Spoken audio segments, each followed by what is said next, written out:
ষষ্ঠ উপজেলা পরিষদ সাধারণ নির্বাচনের তৃতীয় ধাপে নির্বাচিত জনপ্রতিনিধিদের শপথ গ্রহণ অনুষ্ঠিত হয়েছে।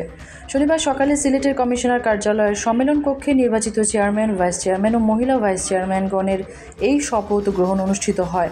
এতে প্রধান অতিথি হিসেবে উপস্থিত থেকে শপথ বাক্য পাঠ করান বিভাগীয় কমিশনার আবু আহমদ সিদ্দিকী।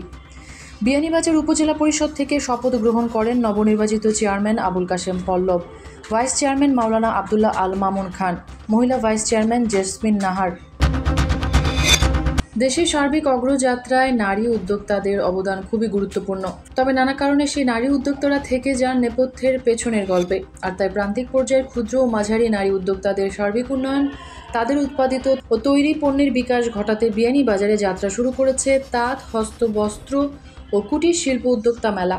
শুক্রবার বিকেলে পৌর শহরের সুপাতলাস্থ এমএজি ওসমানী স্টেডিয়ামে ফিতা কেটে 2 মাস ব্যাপী আয়োজিত এই মেলার উদ্বোধন করেন অনুষ্ঠানের প্রধান অতিথি বিয়ানীবাজার উপজেলা পরিষদের চেয়ারম্যান আবুল কাশেম পল্লব।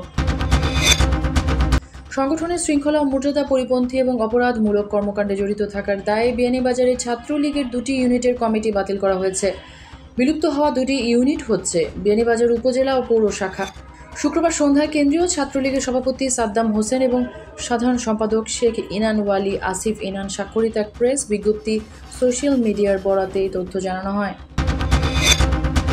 বিয়ানীবাজারের কসবা জলিল খলিলের একতা সংঘের উদ্যোগে ও বিশিষ্ট সমাজসেবী, শিক্ষানুরাগী কানাডা প্রবাসী আসাদ উদ্দিনের অর্থায়নে স্থানীয় এলাকার অসহায় ও দুস্থ 200 পরিবারের মাঝে ঈদ বস্ত্র বিতরণ করা হয়েছে। শুক্রবার বিকেলে উপজেলা মিলনায়তনে অসহায় দুস্থ পরিবারের মাঝে এই ঈদ বস্ত্র বিতরণ করা হয়। উজানি ঢল ও টানা বর্ষণে সৃষ্ট আকস্মিক বন্যায় বিয়ানীবাজার উপজেলার প্রত্যন্ত এলাকাগুলোর ক্ষতিগ্রস্ত মানুষদের মধ্যে খাদ্য সামগ্রী, ঈদ উপহার ও ওষুধ সামগ্রী বিতরণ করেছে সামাজিক সংগঠন বিয়ানীবাজার মানব সেবা সংস্থা।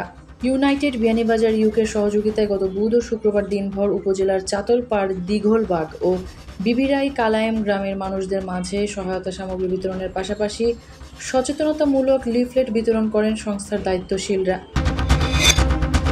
সিলেটে তামাবিল মহাসড়কে ট্রাকে করে পাথরের নিচে লুকিয়ে পাচারকালে 200 বস্তা চিনি উদ্ধার করা হয়েছে। এ সময় 2জনকে আটক করেছে এসএমপির শাহপরান রহমতুল্লাহ আলাহির থানা পুলিশ। শুক্রবার দুপুরে সিলেট তামাবিল মহাসড়কের সুরমা গেট এলাকা থেকে চিনির এই চালান জব্দ করা হয়।